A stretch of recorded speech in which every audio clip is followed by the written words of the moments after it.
Hey guys, make sure to stay until the end. You can make one common mistake that can cost you hundreds, even thousands of dollars in repairs. Stay with us, we'll explain what it is.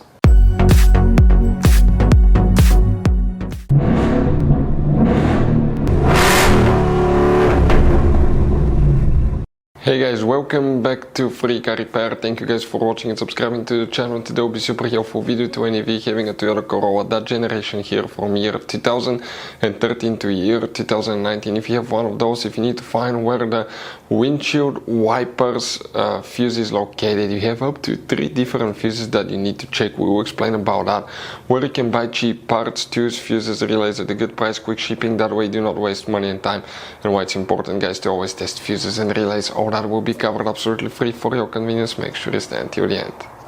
So before we start, let me tell you a little bit about us guys. Every single car we get here at the garage, we try to make at least 200 to 300 free repair videos. We take them completely apart. We show you how to do engine work, transmission, mechanical, body work, anything you can think of practically. On this channel specifically, we'll be making at least 150 to 200 videos about that Toyota Corolla, that generation guys. If you have one of those, we'll be making a video for every single fuse, every single relay. Let's say you're in the middle of nowhere, your car does not want to start, you can, and you find out that the fuel pump is bad, you're not getting fuel, you can just search for fuel pump relay, fuel pump fuse really quickly, watch the video, spend a minute or two, replace it, you're back on the road, because the writings on the fuse boxes are very vague and most people will not even know what they mean. So we'll be making videos about every possible fuse and relay in that Toyota Corolla. So let's start on it now.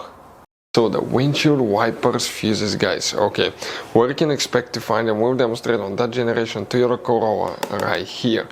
Now you guys, by the way, have multiple fuse boxes. Today we're working just one, that's on the driver's side. So go ahead and open the driver's door.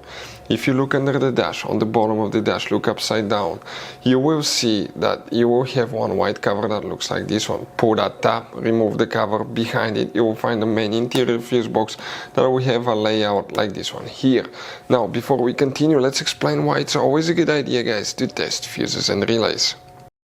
So let me explain why it's super important guys to test fuses. Fuses, not often you can see if they're burnt or they're good. Sometimes they may seem perfectly fine, you think it's a good fuse, you put it back in and you end up spending money and time on parts and problems that do not exist guys, when all you had to do, test your fuse, find out it's bad, replace it, fix your problem. So we will have a video how to test a fuse, okay, different kinds of fuses, and how to test relays guys. We're going to put the link in the description of the video below specifically to that video. Please check it out.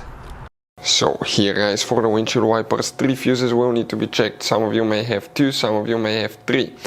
Now starting on this side, oh by the way, if you need to buy any fuses, relays, parts, tools at a good price, quick shipping for Toyota Corolla or any car, we'll put the links in the description of the video below, that way do not waste money and time. But starting here you have fuse 1, 2, 3, 4, 5, 6, 7, 8, 9, 10, 11, 12, 13. Fuse number 13 is one of them. You may have fuse number 14 as well, and the main windshield wiper fuse is fuse number 16 right here, that 25 amp fuse. Hopefully the video will be helpful. Thank you guys for watching and see you next time.